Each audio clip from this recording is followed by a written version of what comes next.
Bonjour ou bonsoir selon l'heure à laquelle vous nous regardez, puisqu'on est en virtuel, hein, c'est la mode depuis quelques temps. J'espère que ça va bientôt se terminer tout ça. Mais en tout cas, ça nous donne le grand plaisir de rassembler en même temps, même si c'est dans le virtuel, deux autrices ou auteurs. On pourra peut-être discuter de ce terme, je sais pas. Vous devez avoir un avis, à mon avis, Christine là-dessus et Lola aussi. Remarquable et importante par les temps qui courent, je trouve. Tout d'abord, Lola Lafont, qui est en direct de Paris. Bonsoir Lola, ou bonjour Lola. Oui, on va dire bonjour. Bonjour. Quand même. C'est plus ou moins le même créneau horaire chez vous que chez nous. On est ravis de vous avoir pour parler de Chaviré, qui est sorti il y a quelques mois maintenant, je crois qu'on peut le dire, chez Actes Sud, et sur lequel on va essayer de revenir. Et puis Christine Aventin qui est avec nous à Bruxelles. Bonsoir. Bonjour. Christine. Bonjour. Oh là là, ça va être dur. J'ai l'habitude de dire bonsoir. Bonjour pour Fémini Spunk. Le monde est notre terrain de jeu. Merci aussi d'être avec nous. Tout d'abord, est-ce que vous connaissez toutes les deux, Christine? Vous connaissiez Lola Lafont? Non. Non. Vous avez lu un petit peu de... Et du coup, grâce à la rencontre? Voilà, bah c'est l'avantage des rencontres. Absolument. Et Lola, c'est pareil Et non, malheureusement, je ne connaissais pas du tout Christine. D'accord. Bah, Et je l'ai lu. Vous l'avez lu, d'accord. Oui. Vous avez lu le dernier ou vous avez lu le premier livre? J'ai lu le dernier. D'accord. Ouais. La presse à l'époque, hein, on peut quand même rappeler. Bien qu'on parle pas de ça. En fait. On peut juste le dire ou pas du tout? Pourquoi on peut pas le dire d'ailleurs? Mais alors. Un cœur en poche, on peut le citer. Non mais sérieux, ça fait cette histoire. Ce bouquin est sorti en 88. Ouais, je me souviens. Celui-là 16... Non. En fait, t'as la chance de pas être au courant de ce truc qui me suit comme une espèce de spectre depuis que je suis gamine. Là, c'est dur, Attends, je vais expliquer à Laura. Pardon. Sorry.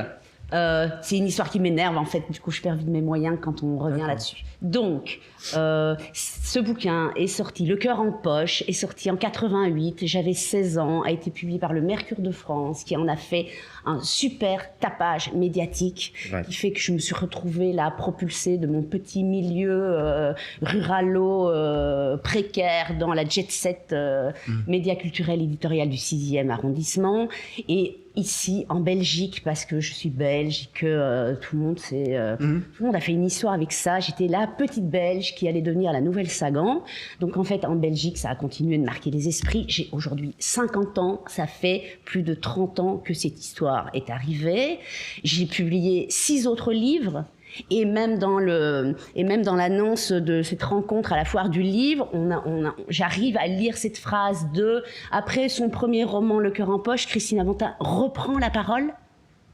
Je dis, je reprends pas la parole en fait. Ça fait 20 ans. C'est ça que j'ai dit, hein, Christine. C'est ça qui est mis sur le site. D'accord. Ouais. Et donc c'est comme s'il y avait eu Le cœur en poche et puis Féministe Punk. C'est pas ça qui s'est passé en fait. Non. C'est pas ça qui s'est passé. Et en 2017, j'ai eu le prix quinquennal de l'essai. Enfin, je veux dire, donc, est-ce qu'on peut arrêter avec mon adolescence? Ce serait cool, en fait. D'accord. Mais vous savez pourquoi j'en parle? Dites-moi. Parce que ça me fait un tout petit peu penser à Cléo. On va en parler 2 secondes de Lola. C'est la transition des journalistes. Mais ceci dit, Cléo, c'est vrai qu'elle se trouve projetée très jeune comme ça dans un monde de paillettes auquel elle ne s'attendait pas non plus. Vous décrivez d'ailleurs bien la différence des milieux au début dans votre roman Chaviré. Oui, alors elle se trouve, je vais mettre un bémol, elle ne se trouve pas projetée dans un monde de paillettes. Hein. Moi, je dirais qu'elle devient danseuse, que dans Chaviré, la danse est vécue comme un métier, ce que c'est-à-dire loin des paillettes, et puisque dans Chaviré, on ne voit pas les paillettes, on voit paillettes parce la fabrication des paillettes. Ouais, vous nous expliquez la fabrication des paillettes. Ouais, pardon. Je disais juste ça pour les paillettes. Voilà. Léo devient danseuse à un âge tout à fait normal, en fait, elle a une vingtaine d'années.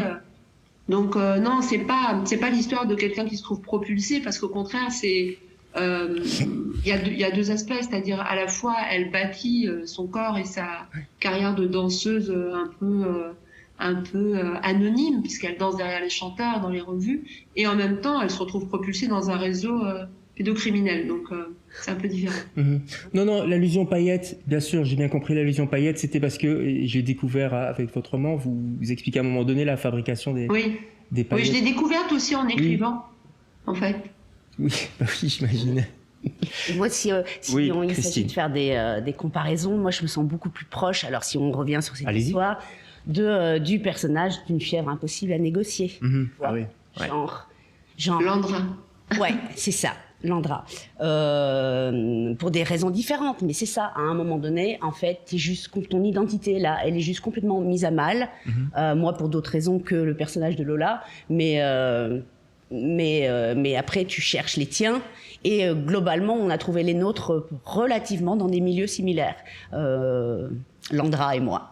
C'est-à-dire, vous pouvez développer ça ? C'est-à-dire les milieux occupation, squat, autonome, antifa, collectif anti-psy, la militance, l'activisme, voilà ça là, l'underground de la politique.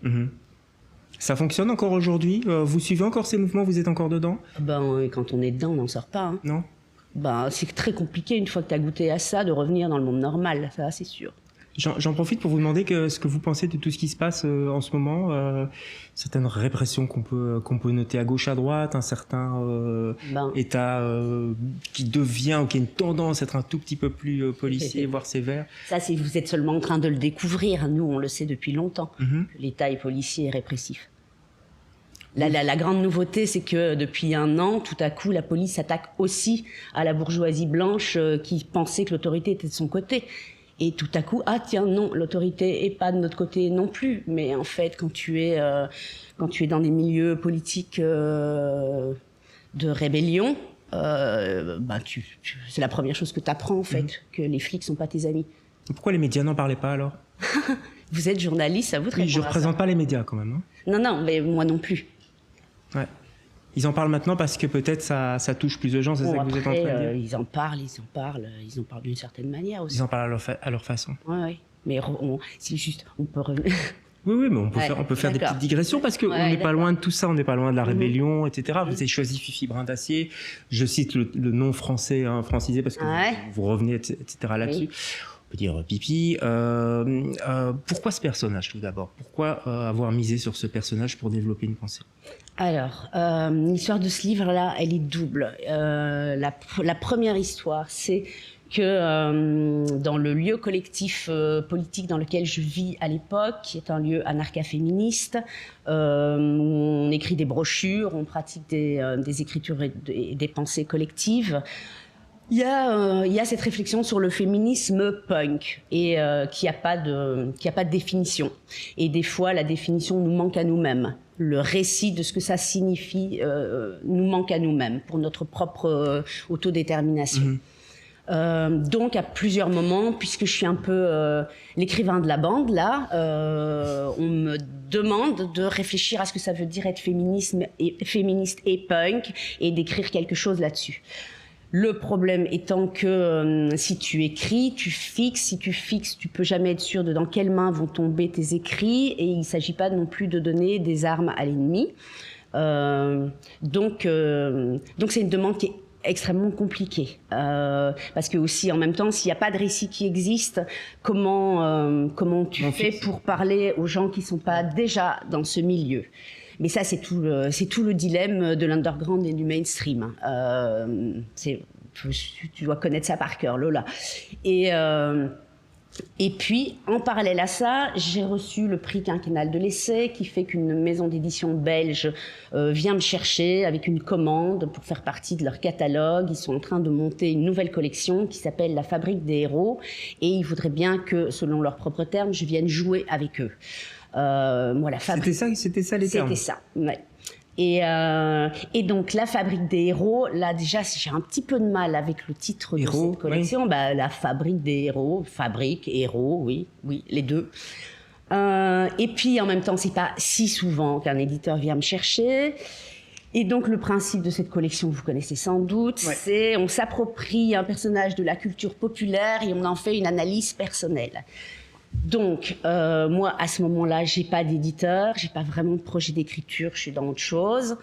Et je me dis, est-ce que vraiment je refuse l'unique proposition qui me vient là, ou est-ce que j'essaie de faire quelque chose avec? Donc, je leur propose Fifi Brin d'Acier comme personnage de la culture populaire dans une perspective où elle serait l'inventeuse du punk.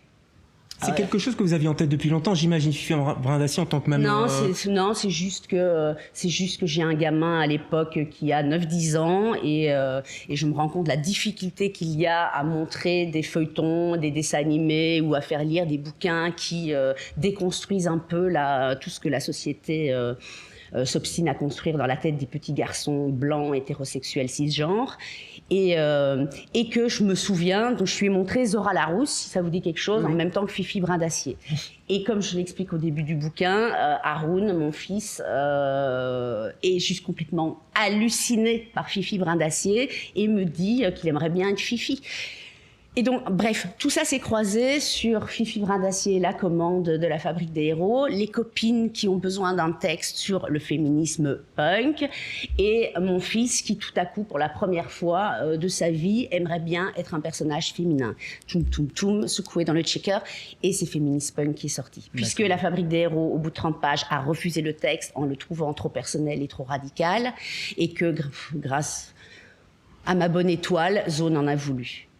C'est marrant comme histoire. C'est toujours intéressant d'ailleurs de voir que ça part d'une demande d'un autre éditeur pour finir ailleurs et faire son chemin. Voilà, je peux dire que je sors gagnante de l'aventure. Oui, bah oui. Grave. On est dans un autre rayon aussi. Lola, à la fin, vous connaissiez vous Fifi Brindacier pour faire une petite. Oui, bien sûr. En fait, moi, j'ai grandi en Roumanie, et donc j'avais pas du tout accès aux dessins animés, aux feuilletons français ou de l'Europe de l'Ouest. Et bizarrement, à la télé roumaine communiste, quand j'étais petite, il y avait Fifi Brindacier. Ah bon? Et donc, c'était une des seules que je connaissais. Enfin, je connaissais aussi Ma sorcière bien aimée, qui étaient les deux trucs qui passaient. Donc, c'était les deux trucs qui me plaisaient vraiment beaucoup. Et donc oui, je me rappelle très très bien de Fifi Brindacier et du sentiment de vraiment d'identification. Et en même temps, je me dis, j'ai pas eu des modèles épouvantables parce que j'avais très peu de fiction télévisée, tout ça. Comment on construit, Lola Lafont, un personnage féminin, prenons celui de Cléo, puisque c'est de ça dont on parle aujourd'hui. Comment elle est rentrée en vous, si je puis dire? C'est une question compliquée. En général, la construction du personnage dans la fiction, je suis très attachée à la fiction, surtout pour parler de tout, en fait, de politique, ou moi je crois que tout est politique, mais... comment on construit. Je savais que je voulais mettre au centre de cette narration une femme entre 12-13 ans et puis 47-50 ans. Et ça, c'était vraiment la donnée de départ. Et je savais aussi que au centre de ce roman, il y aurait les invisibles dans plein d'aspects. C'est-à-dire à la fois, comme je vous disais tout à l'heure, c'est une danseuse invisible de son propre choix, puisque c'est le modern jazz des années 90 et que on est très loin de la danse où il y a une étoile. Là, c'est des rangées de danseuses qui doivent être vraiment similaires. Il y a le milieu social dont elle vient, une sorte de petite bourgeoisie de banlieue est où on ne manque de rien et en même temps, il n'y a pas de dialogue. Il n'y a pas vraiment d'accès à la culture, il y a un complexe culturel et pour Cléo, tout va se jouer à la télé. Et puis, il y a l'invisible de ce qui lui arrive et de la rencontre avec le réseau de la fausse fondation Galatée.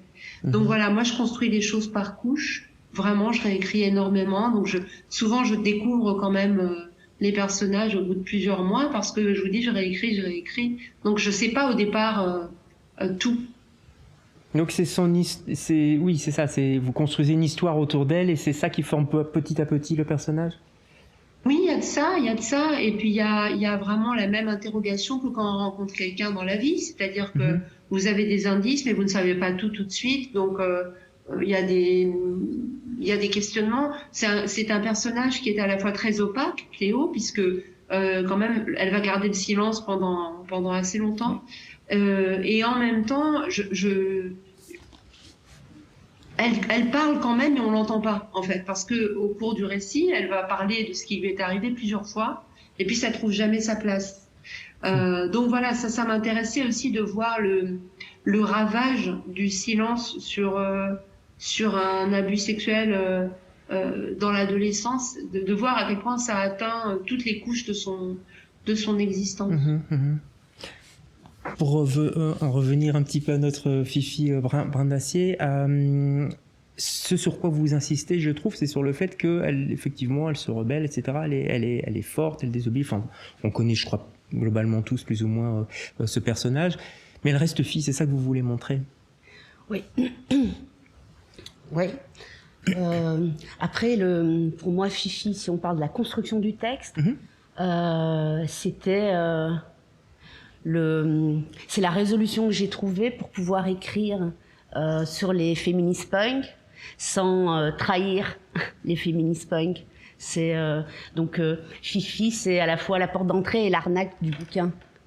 C'est-à-dire que tu ouvres le bouquin et puis tu crois qu'on va te parler de Fifi Brindacier, et puis en vrai, Fifi Brindacier, elle te mène au fil de la lecture, elle te mène à l'endroit politique où j'ai envie de t'emmener. C'est un manifeste, on peut dire ça? Alors j'ai du mal avec ce mot. Ouais, j'ai vraiment du mal avec ce mot. Manifeste, non. Ou alors un manifeste collectif. Parce que c'est aussi dans la construction du texte, c'était aussi un truc compliqué pour être honnête ou intègre avec l'idée que je me fais des choses là. C'est quand tu écris un bouquin, en fin de compte, il y a plein de gens autour de toi, il y a plein de personnes qui te parlent, à qui tu parles, à qui tu fais lire, à qui tu demandes conseil, des gens avec qui tu vis.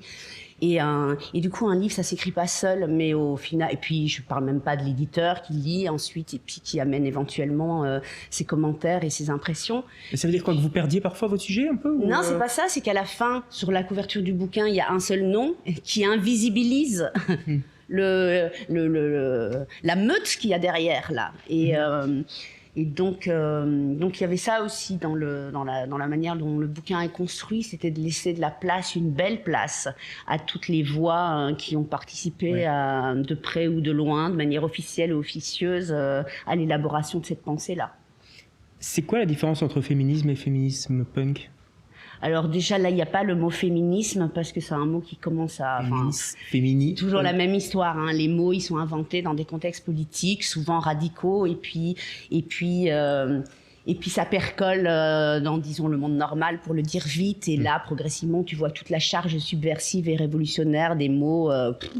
Ça devient des slogans publicitaires, là. Donc le mot féminisme, c'est un mot compliqué. Le mot punk, c'est un mot compliqué aussi. Et du coup, féministe punk, c'est ni l'un ni l'autre. Et puis c'est une volonté de ramener quelque chose de nouveau. Après, fémini, en latin, c'est des femmes. Et spunk, il se trouve qu'en anglais argotique, ça veut dire sperme. Donc si tu veux traduire littéralement le titre, c'est aussi le sperme des femmes. Donc tu fais ce que tu veux avec féministe punk, mais c'est ni du punk, ni du féminisme. On n'est pas dans le féminisme, c'est ça que vous voulez dire? Ça dépend ce qu'on appelle féminisme, mais là, la plupart du temps... La définition classique aujourd'hui, quoi. La définition classique du féminisme, c'est quand même une idéologie néolibérale, blanche, cisgenre, hétérosexuelle, qui vise à l'égalité des chances dans un système par définition inégalitaire. C'est compliqué de se dire féministe aujourd'hui. Alors tu es obligé d'ajouter un épithète, black féminisme ou transféminisme ou féminisme intersectionnel, mais même ces mots-là, dès qu'ils passent de l'autre côté de la membrane, là, ça devient c'est complètement vidé systématiquement de ce qui pourrait nous faire perdre un peu de nos privilèges, là. Lola, c'est quoi votre définition? Ce serait quoi votre définition du féminisme? Moi, je n'ai pas de définition, je serais tout à fait incapable d'en donner une. C'est compliqué, j'arrête pas de répondre, c'est compliqué. C'est pas grave. J'ai pas de définition parce que bon, moi je fais de la fiction, je vous dis, j'y tiens vraiment beaucoup à cet espace. Et dans un sens, je trouve que je devrais même pas être là, enfin, que l'auteur, qui je suis dans la vraie vie et ce que je pense n'a aucune importance et aucun intérêt. Parce que la seule chose qui compte pour moi, en réalité, ce sont, enfin, dans ce domaine-là, ce sont mes romans. les personnages. Moi, je préfère parler de littérature pour vous dire la vérité, parce que je me méfie énormément des définitions. C'est pour ça que j'en mets dans tous mes romans. Je me méfie des définitions, je me méfie des mises, comment vous dire, des mises en concurrence, des mises à dos, des bonnes féministes et des mauvaises. Ça me gêne en fait. Ça me gêne parce que on est toujours la mauvaise féministe de quelqu'un. Donc, je crois que je suis très éloignée de ça en fait, très éloignée par choix, parce que je crois que j'ai jamais été une puriste. Et je tiens à cette place en fait d'impure. Je pense que je suis probablement une mauvaise féministe, je suis probablement une mauvaise femme, je suis probablement plein de choses que je fais très mal. Et vous savez, je crois pas en Dieu, quoi. Donc je réponds pas à des choses, je réponds pas à des choses que je dois faire bien. C'est marrant cette phrase, on est toujours la plus mauvaise féministe qu'une autre, c'est drôle quand même. Bah oui. Ouais, mais elle est par ailleurs une très bonne écrivaine. Bon, ben c'est gentil. Ah, c'est finalement, vous savez, c'est la seule chose qui, dans le meilleur des cas, je suis pas du tout cynique, mais c'est la seule chose que je sache faire, donc autant que je le fasse, quoi, parce que sinon, qu'est-ce que je veux? C'est effectivement, je suis vraiment émue et reconnaissante que beaucoup de femmes aient trouvé quelque chose dans mes romans. Ça me touche vraiment beaucoup. Je me dis, bon, t'as pas rien fait. Parce que pour le reste, je sais pas ce que j'ai fait. Et c'est compliqué. Mais 4e édition. Mais en revanche, qu'il y ait que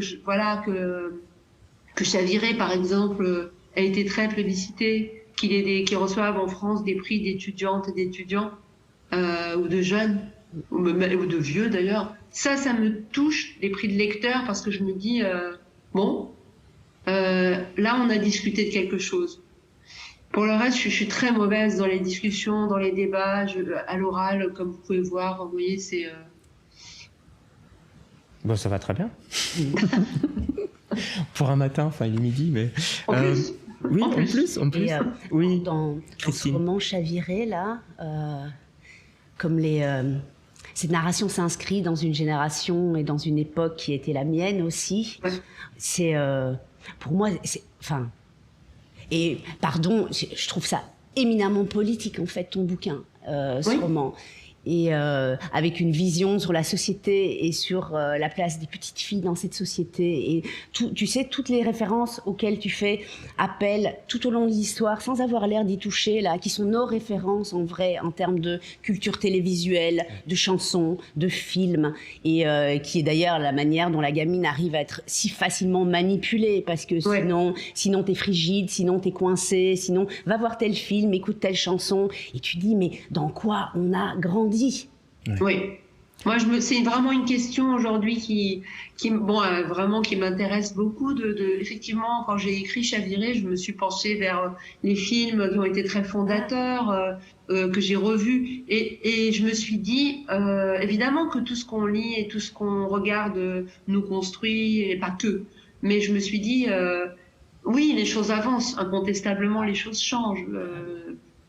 Parfois, ça me fait rire même de réentendre, ça nous fait tous rire de réentendre certaines chansons des années 80, mais c'est vrai que ça nous faisait rien du tout, en fait.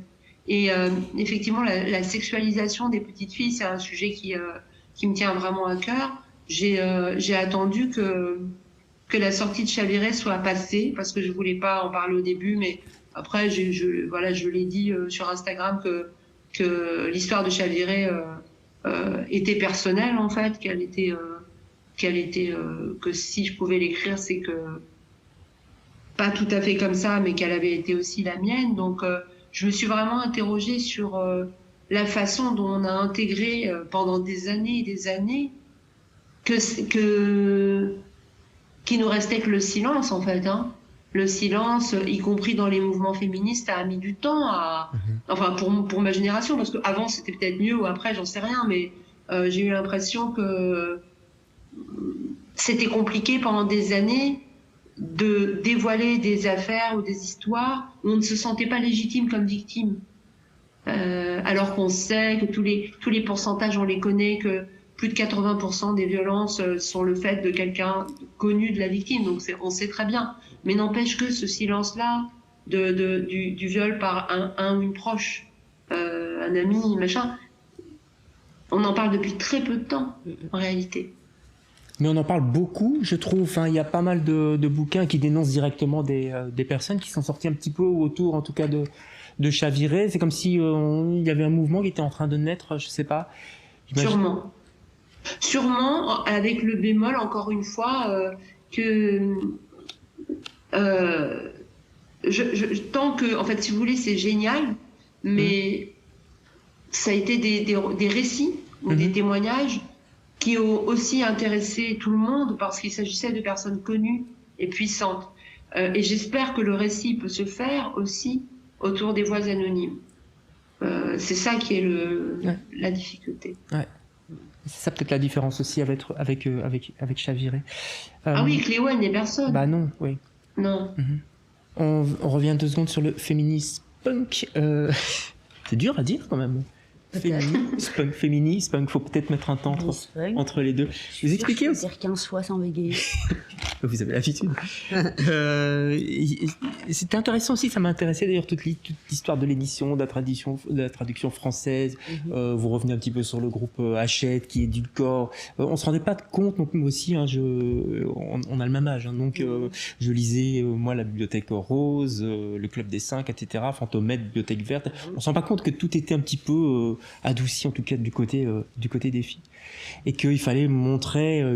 C'était d'abord l'éducation des jeunes filles, des jeunes enfants qui primaient, un truc un peu lisse comme ça. Ouais, oui, et même la version d'Astrid Lindgren publiée en suédois en 1945 est déjà une version édulcorée par rapport au manuscrit qu'elle avait envoyé à son éditeur. C'est ça, c'est ce que vous dites. Donc la traduction française est naze, hein, n'ayons pas peur de le dire. Elle a été revue quand même, hein, en 95. Elle est revue, mais en même temps, Karine Niemann, qui est la fille d'Astrid Lindgren, qui est elle-même traductrice de littérature jeunesse, quand elle a renégocié le contrat avec Hachette, à mon avis, c'est un contrat qui se chiffre à des centaines de milliers d'euros, et un des problèmes, c'est que le nom Fifi Brin d'Acier appartient à Hachette. Ce qui veut dire que, à mon avis, ils sont quelque part obligés de s'entendre. Parce que si les héritiers Lindgren reprennent les droits à Hachette, la nouvelle traduction française ne pourra pas s'appeler Fifi Brin d'Acier. Il n'aurait pas pu éditer avec le vrai nom, son vrai nom. Pipi Longue Chaussette. Après, il faut refaire toute la vie symbolique du personnage sous un autre nom. Peut-être que c'est compliqué, en fait. Donc oui, Karine Niemann a laissé les droits à Hachette et a dit que la traduction était correcte, et en même temps dans des articles en suédois que j'ai fait traduire par Google Translation, donc ça vaut ce que ça vaut, mais tu as quand même un peu une idée du contenu. Elle continue de penser qu'on n'y entend absolument pas l'originalité de la langue. Et moi, j'ai travaillé en parallèle sur Google Translation suédois et puis sur la version anglaise, qui elle-même a été différente en fonction des époques. Et tu vois vraiment que la traduction d'un livre jeunesse destiné aux petites filles, quand même, globalement, et avec un personnage à ce point subversif. Toute l'histoire de ce personnage, c'est l'histoire d'une mise en camisole, quoi. Et même... pareil, oui, la version a été revue. Il n'empêche que le grand Adolphe, l'homme le plus fort du monde, dans la traduction actuelle qui circule chez Hachette, c'est Arthur le Costaud. Mais en même temps, c'est problématique parce que ils ont maintenu la parodie de l'accent germanique du directeur du cirque. Donc la scène, c'est si Fifi est au cirque, elle comprend pas ce que c'est le cirque, comment ça, il faut payer pour voir. Enfin bon, il y a vraiment un tas de trucs là, donc je n'évoque pas dans le bouquin, mais la mise en scène déjà de Fifi va au cirque, c'est énorme. Et puis la manière dont elle saute sur le cheval et puis qu'elle se met à danser avec la ballerine professionnelle. Enfin bon, bref, toute la scène mérite d'être lue. Alors c'est mieux de la lire en anglais, je confirme ce que je pense. Et puis tout à coup, roulement de tambour, il y a Stark Adolphe, le grand Adolphe, Adolphe Lefort, dans la version originale, qui débarque, qui a un accent germanique, qui est l'homme le plus fort du monde, que personne n'ose affronter, et le cirque promet une récompense élevée à celui, on n'imagine même pas que ça puisse être une femme, celui qui osera le défier et le vaincre. Et donc, la scène garde l'accent germanique chez Hachette, mais le gars s'appelle Arthur le Costaud. Tout en gardant l'accent germanique. Ouais, mais du coup, ça devient hyper problématique parce que c'est de la glossophobie, stigmatisation de quelqu'un pour son accent. Ouais. Mais en même temps, il s'appelle Arthur le Costaud, t'enlèves la portée politique de la scène. Alors moi, je veux bien qu'on trouve que c'est une traduction revue et correcte, mais ok. Mais on passe quand même à côté du schmilblick, là, il me semble. Hein. Ouais. Ça veut dire que c'est un sujet un petit peu gênant. Enfin, c'est pas le sujet, mais c'est voilà. Je sais pas. On n'est pas, toujours aujourd'hui, on n'est pas à l'aise avec ce personnage. Ouais, manifestement. Ouais. Et comme je le dis dans le bouquin, Astrid Lindgren, elle raconte cette histoire. Donc elle n'est pas du tout autrice, écrivain. C'est une jeune mère de famille célibataire parce qu'elle est tombée enceinte du directeur du journal dans lequel elle travaillait comme secrétaire et qu'elle a refusé de se marier.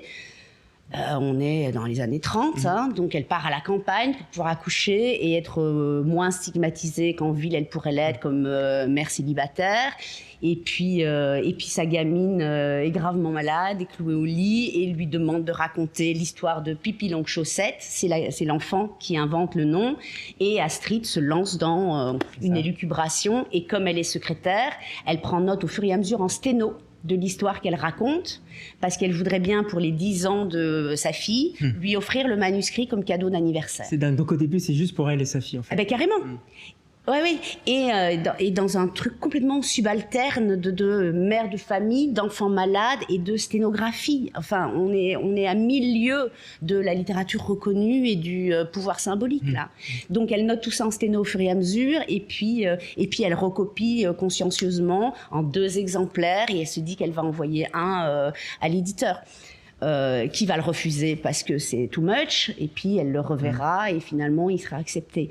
Mais donc elle raconte cette histoire en 1943 dans la sphère domestique pour une enfant malade, et donc 1943, la Suède est dans une pseudo-neutralité par rapport à l'Allemagne nazie, mais dont on saura plus tard que c'est une neutralité complètement collaborationniste. Et je veux dire, Astrid, c'est ça qu'elle raconte à sa fille, quoi.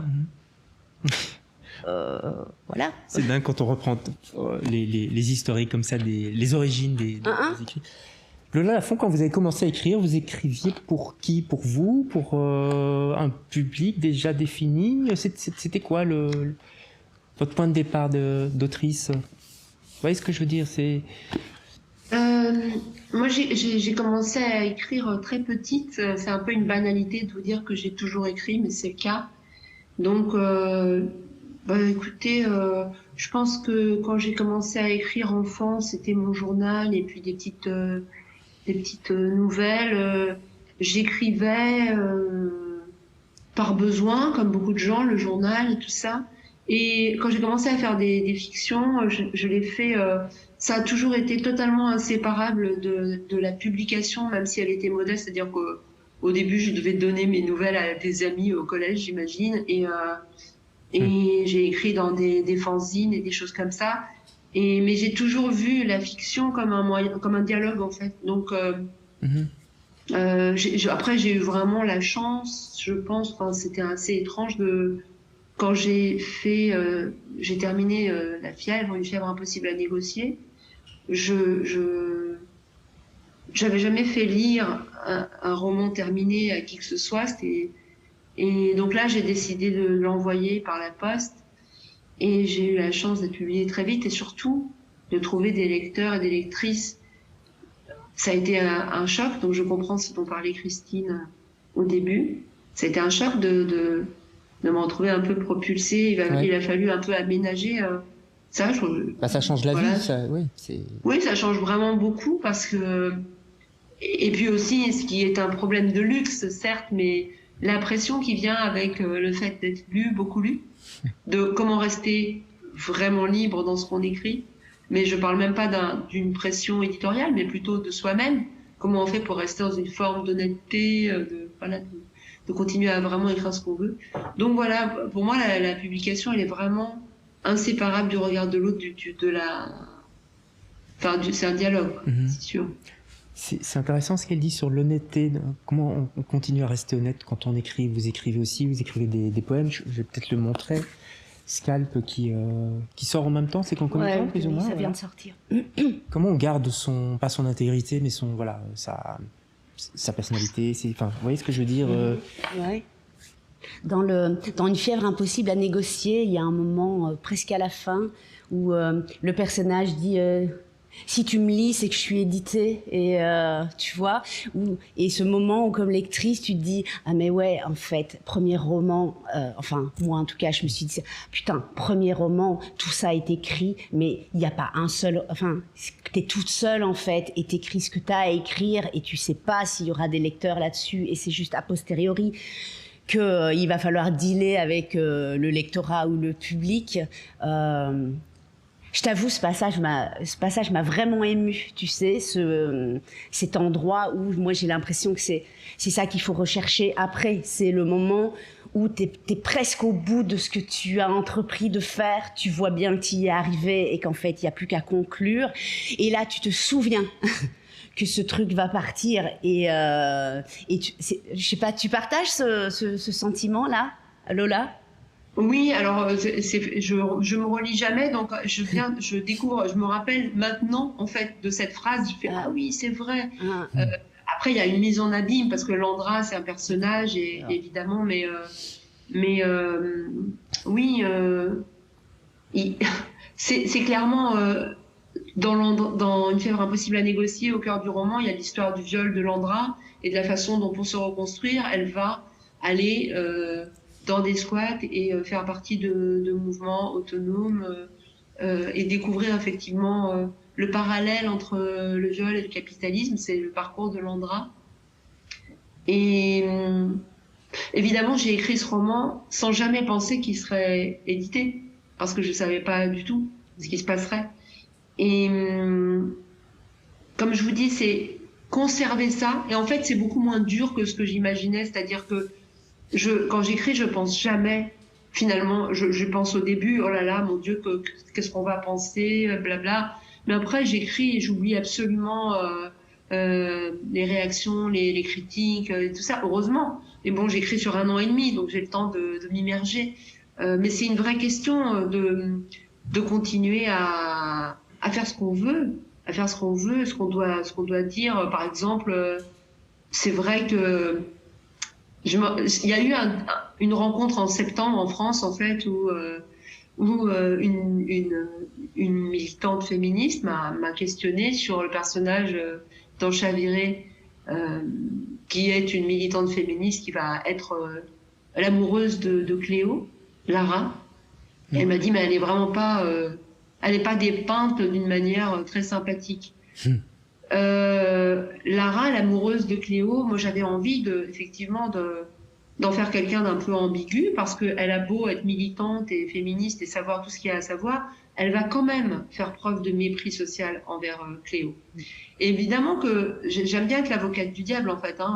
C'est pour ça que je vous répondais à votre question tout à l'heure sur le féminisme. Il n'y a pas d'étiquette qui vous permet au bout d'un moment de ne plus vous interroger et de considérer que c'est bon, vous êtes passé du bon côté. Lara, elle est un peu, oui, elle est un petit peu méprisante, un peu de mépris de classe, parce que quand même, sa copine danse dans une revue et que la revue, c'est pas ce qu'elle souhaite. Et donc oui, ce qui m'intéresse, c'est les failles de chacun, en fait, là où je peux les voir et qu'elle m'amuse, et que peut-être moi j'ai beaucoup ressemblé à Lara, en fait. C'est pas quelque chose. Je pense que justement c'est intéressant quand on écrit de la fiction, parce qu'on peut se questionner au travers des personnages aussi. Oui, de la même manière, dans La fièvre impossible à négocier, la fin où tu te dis oh putain, alors je sais pas, il faut lire ce bouquin, donc je vais pas révéler la fin par respect pour. Oui, non, mais ça c'est vrai par contre. Bah je me doute, oui, bien. Bah on a assez à dealer avec ça, tu sais, de comment comment on fait pour régler ces choses-là à l'intérieur du milieu. Mais, et c'est un peu comme ce que tu dis à propos de l'amoureuse de Chloé, tu crois que t'es jamais dans un milieu safe en fait. T'es jamais à l'abri t'es jamais à l'abri en vrai. Et en fait, heureusement aussi, je pense qu'on peut pas créer autour de soi une bulle. C'est impossible, c'est impossible. Peut-être, ça c'est vraiment une supposition, mais peut-être que j'écris parce que j'ai vécu des choses pas très sympas. J'en sais rien. Peut-être pas. Peut-être de toute façon j'aurais écrit, mais peut-être pas la même chose. Et je dirais pas que c'est positif, mais je sais pas si on peut tout le temps éviter ce qui blesse, quoi. Christine, vous écrivez tout le temps, puisque la Scalp sort. Voilà. Ouais, après Scalp m'a surpris parce que en écrivant Féministe Punk, je me suis dit que c'était mon dernier bouquin en fait, que c'est bon là, j'ai fait le tour de Christine Aventin, j'en ai marre, je passe à autre chose. Et puis, le livre devait normalement sortir en septembre 2020, et puis il y a eu tout le foutoir qu'on connaît, donc les sorties reportées, nanana. Et donc le livre était prêt, et puis voilà le confinement et tout ça. Et des textes sont apparus sous forme poétique et dont je me suis rendu compte au fur et à mesure là que c'était vraiment les espèces de... Pour moi, Scalp, c'est comme les coulisses de Féministe Punk. C'est-à-dire, c'est tout ce que j'ai vécu pendant les 3 ans où ce livre m'a occupée et qui ne pouvait pas figurer dans le livre parce que Féministe Punk, je voulais que ce soit un livre de force et de puissance et que donc même si à certains moments les choses que je peux traverser tout en écrivant ce livre-là transparaissent à différents endroits, mais sous un prisme très particulier de reprise de puissance sur l'adversité, là, Scalp, c'est la face obscure, c'est ce que vous viviez. Voilà ce que j'ai traversé pendant que j'écrivais ça. Oui. Et puis ça répond aussi une des copines là qui intervient de temps en temps dans le texte sous le nom de Théa. Oui. À un moment du texte, elle me dit « Est-ce que tu vas parler de la solitude des filles ?» Et j'en dis un peu dans Féministe Punk, mais on sait ce que c'est, putain, la solitude des filles. Et Scalp, c'est un peu une réponse à... D'accord. C'est aussi un peu une réponse à Théa sur « Est-ce que tu vas parler de la solitude des filles ?» Lola Lafont, est-ce qu'il y a on connaît vos livres, est-ce qu'il y a des sous-livres ou quelque chose d'underground ou un journal que vous continuez à écrire? Est-ce que vous écrivez par exemple vos impressions, la façon dont, là on n'est plus dans la fiction, alors est-ce qu'il y a quelque chose qu'on ne verra jamais, peu importe, mais voilà, vous écrivez aussi à côté, un petit peu comme Christine, sauf que ici ça a été publié sous forme de poésie? J'ai pas compris. Parce que il y a 2 questions. Est-ce que c'est parce que ce que vous appelez un sous-livre, c'est quoi non, quand je dis un sous-livre, c'est une expression pour dire est-ce que derrière les livres qu'on voit qui sont parus, il y a d'autres choses, d'autres écritures, de la poésie, un journal, des choses comme ça ou... Ah oui, bah moi j'écris un journal, mais qui est évidemment que pour moi. Bien sûr, oui. Qui est, voilà. Et puis à chaque fois que je commence un roman, j'écris autour du roman pour essayer d'être au clair. Ça c'est une technique d'écriture un petit peu, partir d'un simili-plan et essayer de le questionner en permanence et m'interroger sur le personnage. Donc ça c'est un peu un outil de travail. Ça veut dire qu'il y a beaucoup de cahiers, outils comme ça qui sont des outils. Mais non, j'ai écrit des chansons souvent, mais plus maintenant là en ce moment. Parfois j'écris dans des magazines qui me le demandent, donc j'aime bien, c'est des articles ou des nouvelles, ou voilà, des trucs pour des revues. Oui. Un tout dernier mot aussi, parce que je crois que l'émission se termine tout doucement, mais ça me tracasse sur la culpabilité de Cléo. Oui. On dirait qu'elle la ressent pas vraiment, enfin vous voyez, c'est... Ah bon ? Oui, enfin... Ah, vous êtes le premier à me le dire. Moi, vrai ? Je la trouve vraiment... Mais oui, parce que je la trouve vraiment accablée de culpabilité et de honte, parce que c'est ce qui va déterminer tout son silence. Et le fait qu'elle... Bon, on va pas tout dévoiler, mais le fait que, ça on le sait dès le début, que la fausse fondation Galatée, évidemment, tient toutes ces jeunes filles en les faisant participer comme rabatteuses, et elle pense évidemment être la seule. Elle est rabatteuse. Comme Christine disait, il y a une sorte de solitude aussi on les tient chacune isolées comme ça. Et évidemment, chacune, après, est tenue au silence par sa propre culpabilité pendant des années. Donc, si, moi, je la trouve quand même terriblement rongée de culpabilité. Ce personnage, Cléo, vous habite encore maintenant? Enfin, je veux dire, une fois qu'on a terminé le livre, une fois qu'il est paru, une fois que les lecteurs s'en sont emparés, est-ce qu'il continue à être là? En fait, le fait qu'il y ait les traductions et que donc je relis très peu, enfin je relis juste les langues que je peux comprendre, donc voilà, je relis pas le japonais malheureusement. Donc ça vous remet dedans, mais moi je suis passée à autre chose parce que j'écris autre chose. Mais c'est un peu le paradoxe de cette pandémie, c'est-à-dire que d'habitude, sur les derniers romans, je fais 70 ou 80, c'est un peu monstrueux, rencontres. Et donc, j'arrive à rester tout le temps dedans pendant trop longtemps. Trop longtemps, je dis, pour même écrire, quoi. Et là, la pandémie fait que tout s'est fait en Zoom. Et je disais ça à Christine avant, et du coup, paradoxalement, ça m'a laissé un peu plus de place pour commencer à écrire. Donc oui, et bien sûr que Cléo, elle est là, ne serait-ce que parce que les festivals reprennent et que j'ai créé un concert lecture autour de Chaviré avec 2 musiciens et que on va être au Marathon des mots à Toulouse, on va être dans plein de manifestations. Donc elle est là. Et en même temps, il y a déjà une autre jeune fille qui est là. Une jeune fille, comme vous dites? Oui. Oui. C'est souvent des jeunes filles, effectivement. Oui, c'est vrai. Enfin, en même temps, Cléo, on la voit aussi aller jusqu'à 48 ans. Oui. 47 il y a de la marge. Ouais. Vous avez vécu, vous, comment toute cette période de confinement au niveau de l'écriture, je veux dire, au niveau de... Du coup, j'ai écrit Scalp. C'est ça, voilà. Ouais. Finalement, c'est pas mal. Il peut y avoir des avantages. Après, j'ai fait plein d'autres choses aussi, hein, mais moi, j'ai la chance de vivre à la campagne. De manière relativement nomade, par ailleurs. Donc ma vie a pu continuer assez semblable à ce qu'elle était avant le confinement, j'avoue. C'est facile d'écrire quand on est à la campagne, quand on est dans une vie nomade? C'est pas facile d'écrire tout court. Enfin, pour moi, l'écriture, c'est vrai? L'écriture, c'est la merde, quoi. Ouais, pourquoi? Ouais. Donc vraiment. Et je crains la manière dont j'avais réellement décidé que Feminist Punk, c'était le point final, là. Et aussi par rapport au début de ce que tu disais, hein, bon, Christine Aventin, Le cœur en poche, me revoilà à Paris avec un bouquin dont on parle. Est-ce que ça peut peut-être, tu sais, faire mon voyage en Afrique de Rimbaud, là? Stop, voilà, vous avez votre deuxième bouquin médiatisé, là. Est-ce que je peux m'en aller maintenant? Je peux sortir, monsieur. C'est ça. Et puis voilà, et puis Scalp m'a pété à la gueule un peu comme un élastique trop tendu.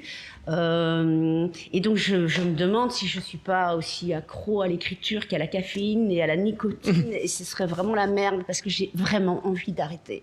D'accord.